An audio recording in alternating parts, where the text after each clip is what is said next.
8 Genlu Laasner, alumise poolkaitsena number 14 Ilan Salal-Saller, number 12 Oskar Debisol. Mugra murab keskele ja annab teisele äärele palli Mõttusele. Mõttusel löögikoht ka tekkimas, parema jalaga tuleb hea kuul ja Liiker on püüdmisel. Pall nüüd siin Karistala lähistelt, Sossilt vasaku jalaga löök, Pedmansonil on pall ees ja Pedmanson lööb sealt 5 kasti joone pealt mööda.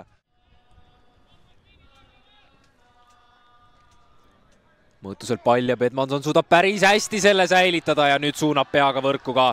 37. minutil saab Johannes Pedmanson küll hea passi, küll tuule ja kõige muu abil selle palli rinnaga ette, aga see ei olegi kokkuvõttes oluline, sest ta teeb seda sedavõrd edukalt, et saab seejärel palli peaga võrku suunata ja kodumeeskonna 1-0 eduseis on tõsiasi.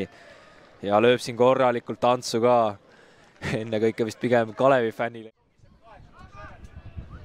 Mugral pall ettepoole, Pedmanson parema jalaga, aga see saak on Liikerile kerge. Selle olukorra ära siin, enne kui Kalevi ründeliini juurde jõuame, Mõttus taaskord üle asteid teeb ja palli siia toob ja kohe päästakse peale löögile Velko poole pealt aga välja. Ja Kirt on nüüd palliga mängimisel ebakindel, Mõttusel võimalus minna ja parema jalaga teha peale löök, seda ta ka teeb, natukene kerib see pall siiski värava tagumist postist mööda. Korralik tsenderdus ja päris ohtlikult pall kerib, aga maandub siiski värava katusele. See põrkama, aga peale lööki endiselt Kalev sellest olukorrast veel kirja ei saa. Lasni poole pealt tsenderdus, peaga päästakse löögile ja 1-1 on olemas. 66. minutil saab Kalev U21 viigivärava kätte ning kui just rääkisin, kuivõrd ikkagi mannetud on rünnakul oldud, siis üks võimalus ja sellest nende jaoks ka piisab. Ning sündmuste käiguga ollakse rohkem kui lihtsalt rahul. Hetkel jäi seal meeste summa seast selgusetuks, kes selle tabamise autoriks oli, aga korduse põhjal saame. Ilko on löönud 43 ja Kalev U21 34. Vaatame selle olukorra ära, vasaku jalaga tuleb peale löök, Liiker võtab Salu ette, vasaku jalaga peale löök, see lendab üle värava. Karissalasse jõudnud, teeb konksu, parema jalaga löögikoht tekkimas ja suudatakse sealt väga hästi Liikeri poolt pall tõrjuda ja jätkuolukorra kõõmutab Mõttus taevasse.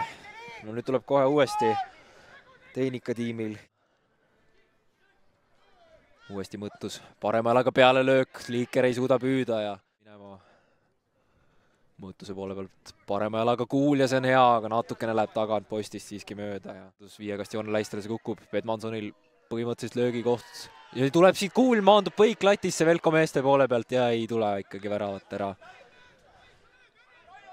Raiko Ilves on üks mees, kes Kalevil ära läks.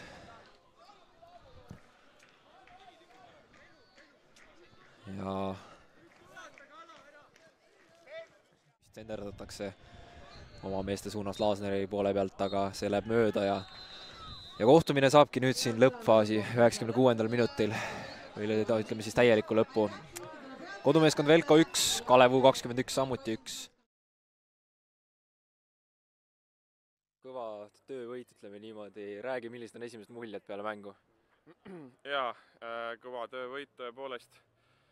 Põhimõtteliselt meil on toimunud täielik verevahetus siin U21 juures ja need on poisid, kes mängivad esimest aastat meeste jalgpalli ja tulla, julgen väita, tõesti ühe kõige raskema staadioni peale, kus on ühed kihvtimad fännid ja siin lahkuda teises mängus liigas 1-1 viigiga on suur kiitus kogu tiimile ja ma olen ülimalt uhke kõigi üle. No A-poole järel leidsite ennast 0-1 kaotusseisust. Millised need vaheajud täpsemalt olid, et siin teisele poole alle sedavõrd edukalt vastu suutsite tulla, et ikkagi selle päästva viigivärava enda vaatevinklist lüüa? No plaan A oli Essa poole hoida mängu võimalikult sootsana meile, et meil oleks mängu lõpus, nagu teadupärast esiliigas tihti asjad hakkavad juhtuma alles pärast 60 minutit, siis oli eesmärk, et võimalikult minimaalselt hoida seisu. Kahjuks väike värava apsakas ei ole midagi, poole ajal oli plaan B läks käiku, saime viigi, lahkume rõõmsalt. No alles selle nädala 4. päev, aga sulle juba 3. kohtumine, päris tegusalt on hooaeg alanud sinu jaoks vist personaalselt ka võib öelda? Jaa, muidugi, ma ise tahan mängida võimalikult palju, et siin käia abiks, esindusel loodetavasti mängida võimalikult palju, et ma lihtsalt naudin, mis ma teen igapäevaselt ja nii kaua, kui ma siin Kalevis olen, siis ma proovin aidata nii palju kui võimalik.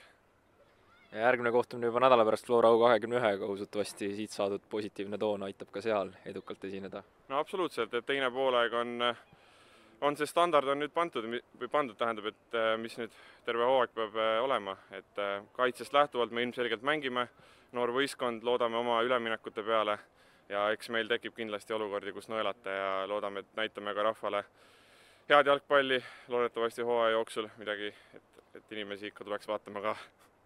Seda on rõõm kuulda. Kellu, ma tänan ja soovin palju edu. Aitäh, kõike head. Kõike head. Tuleb meie juurde ka Velko kaitsemängija Richard Reesaar. Tere, Richard! Sinu puhul siis on kohe näost ka näha, et pettumus ikkagi kokkuvõttes see 1-1 viik. Jah, võib kindlasti öelda, et pettumus, et arvestades seda, kui palju võimalusi tegelikult meil oli, värava ees, lahtised pallid, ühtegi puudet meie mängijatelt ei tulnud, et millestki jäi täna puudu, jah. No avapoole äärel leidsid ennast 1-0 eduseisus, kõik paistis tegelikult suures pildis ka teie poolt kontrolli all olevat. Milline see mõte teiseks poolajaks oli kokkuvõttes? Teiseks poolajaks oli tegelikult täiesti teine mänguplaan, sest tuul oli teiselt poolt. Ehk sai natukene palliga julgemalt mängida, pall liikus kiiremini. Ja seda oli ka tegelikult näha, et võimalusi tekkis väga palju teisel poole ajal. Aga jah, kahjuks iile ei tepp panemata, nagu öeldakse. No sa liitusid mänguga alles lõpufaasis, aga selle 10 minuti jooksul oli näha, et hästi palju sinu vasaku ääre kaudu üritati mängida. Kas see oli selline taktikaline lisa, millega siis peatreener Jaanus Reitel sind platsile saatis või oli seal mingi muu taust? Jah, seal oli kindel taktikaline plaan läbi äärte saada pallid kasti. Et niimoodi lootsime väravat saada, lähedal ka oli mõnikord, aga jah, täna ei tulnud ja nii on kahjuks. Sellel hooajal sul esimene mäng, viimati kui Kalev U21 siin Olmis kohtusid, olid põhimees, kandsid kapteni paela, aga avavoorus Tammek U21 jäid tervisemure tõttu ka eemale, täna siuke 10 minutit, et kuidas üleüldises plaanis siuke tervislik seisund on? Võib öelda, et vaikselt tagasi nüüd ree peale, et üritan konkurentsi pakkuda piisavalt palju siis trennides, et tagasi oma koht põhimeeskonda saada. Et kahjuks jah, üks vigastus sattus ette, mis võib veel tulevikus ka siin kahjuks probleeme pakkuda, aga vaatame seda tulevikus, praegu ei oska öelda. Eelmises voorus paistsite Holmpargis silma sellega, et 3 tippliiga peale kõige suurem publiku number siin oli täna ka neljapäeva külmal hilisõhtul Holmparki ustavad fännid tee leidnud on. Ta tuntud teema, aga ikkagi on hea tunne mängida nende inimeste ees. See on tegelikult uskumatu, et varasemalt kuskil klubides ei ole niisugust atmosfääri näinud. Et ei ole ainult perekonnaliikmed, ei ole ainult sõbrad, on ka klubi aasta algusaegadest, ütleme nii, jäänud ka inimesi toetama ikka veel, kuigi ei pruugi kõiki võib-olla tunda meeskonnast, et seda on väga hea kuulda väljakul olles ja samamoodi ka tegelikult pingil istudes, et ei ole niisugust vaikust väga, et kogu aeg mingisugune mürgel käib. No kaua nukrutsemiseks aega ei ole, järgmine kohtumine Elvaga, siuke Lõuna-Eesti derbi, nagu mingil määral see nime on saanud ja usutavasti on eesmärgid kõigile selged.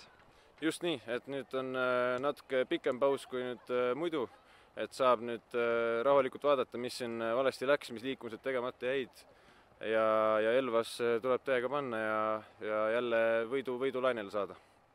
Super.